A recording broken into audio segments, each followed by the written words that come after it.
Imagine, my friend, you're driving a car. You're moving from New Jersey to Kansas. And inside that trunk of your car, there might be some old buried clothes and some old books that you don't even read. But there is also a cider box. And inside that cider box is a jar. And inside that jar is the most valuable person of the most smartest human in the world. Now, it's not diamond, it's not gold.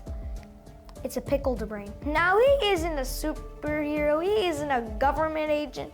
He's a pathologist named Thomas Harvey. He basically kidnapped the brain. Today, we aren't just talking E equals MC2. We're talking about a man that failed to find a job.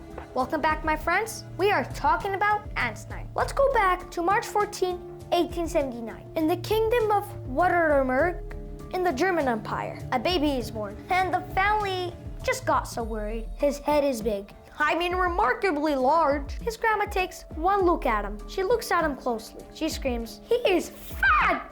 This is Albert, and the longest life. And even his parents thought he was well, maybe let's say slow. He didn't start speaking when he was 3 or 4 years old. He had a habit of repeating sentences. The maid called him Der Dopert, the dopey one. But here's the myth we need a bust. Some of you guys might heard of the story. Einstein almost failed in everything. However, he was a rebel. He hated the German school. The system was so strict. It was all about memorization. Teachers would use like, "Sit down, shut up." Now, those are some words that teachers shouldn't use. But sit down, I think they should do it calmly. Einstein hated authority. He clashed with teachers instantly. One teacher even told him, "You're never the amount of anything." So he decided to drop out. He renounced his German citizenship to avoid military draft and became stateless. He decides to take the entrance exams, and guess what? He fails. Very, very sad.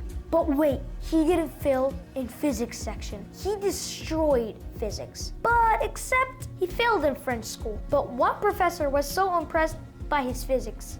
And that leads us to the most crucial part of his life, the era of patented clerk. Albert graduates. He wants to become a teacher.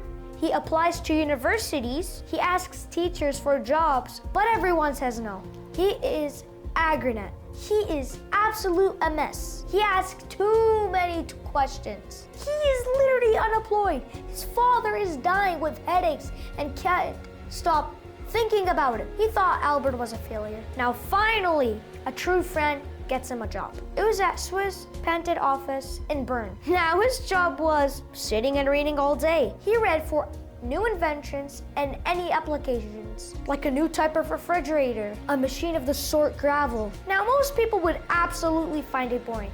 I would find it boring as well. But Einstein, it was heaven for him. He could still finish his work in a few hours, and then he would start to absolutely think.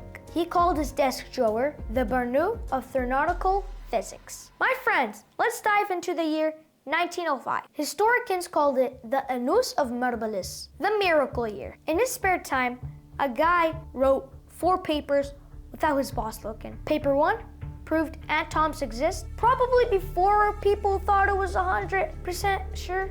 Paper number 2 explained photoelectric.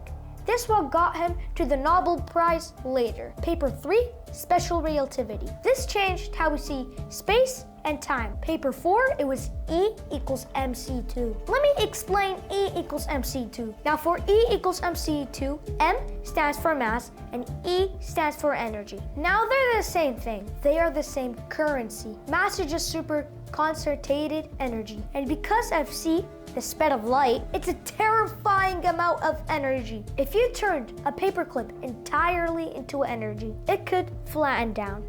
Einstein only figured this out with a pen and a paper. Fast forward to 1915. He publishes General Relativity. He basically says Isaac Newton, but Isaac Newton was wrong about gravity. Newton said gravity is a force of pulling things. Einstein replied with, "No, gravity isn't a pull. Gravity is the curvature of space itself. Imagine a trampoline. You put a bowling ball in the middle. Now the fabric curves. You roll a marble. It spins around the bowling ball. The bowling ball isn't pulling the marble. The marble is just following the curve. That is gravity." But Einstein still needed proof, so others can believe him. In 1919, during a solar eclipse, astronomers looked at the stars behind the sun. If Einstein was right, the sun's gravity should bend the light. They measured it. The light bent. Einstein was correct. Overnight, he became the most famous man on the planet. He was the first science celebrity. The hair, the mustache, the sack of socks. Einstein hated socks. He said they were just holes waiting to happen. He fled back in Germany 1933 when Hitler came to power. He was Jewish, pacifist, and hated Nazis. He moved to Princeton, New Jersey in the United States of America. Now we come to the end, April 1955.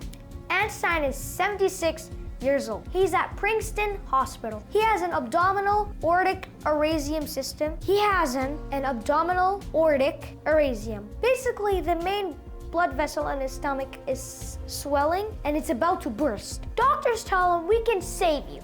We can operate you. Do you know what he said? He said, I want to go when I want to. It is tasteless. I've done my share. It's time for me to go. He refused a surgery that could have saved his life. On the night of April 18, 1955, just after 1 a.m., the aorasium burst. He was in pain. He still mumbled a few words. There was a nurse in the room at night. She heard him speak. She leaned in to listen the most final wisdom of the most smartest man who ever lived. But there was a problem.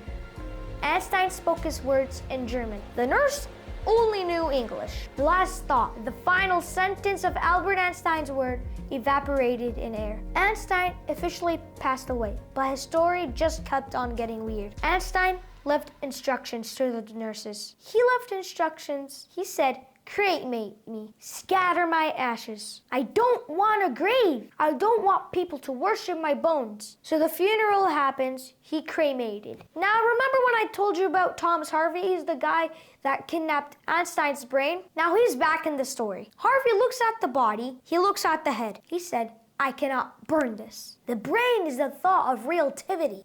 So without asking anybody, without asking the family, without asking the hospital, without asking anyone, he takes the saw, opens the skull, and takes the brain out. He puts it in the jar and sews the body back up. He officially stole Einstein's brain, so he took the brain home. Einstein lost his job at the hospital because he refused to give the brain back, so he took the brain home. 4 decades. Einstein's brain lived inside a cider box inside the basement. Harvey sliced the brain into 240 blocks. He sent tiny slices to scientists around the world. Here, have a piece of Einstein, he said. Did they find anything?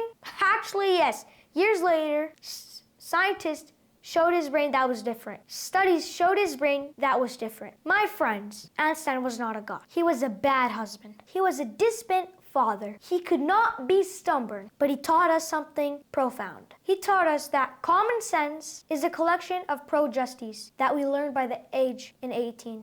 Interesting story, right? If you guys want more interesting stories like this, smash that like button, subscribe, turn on all notifications. I'll see you on the next one. Peace out.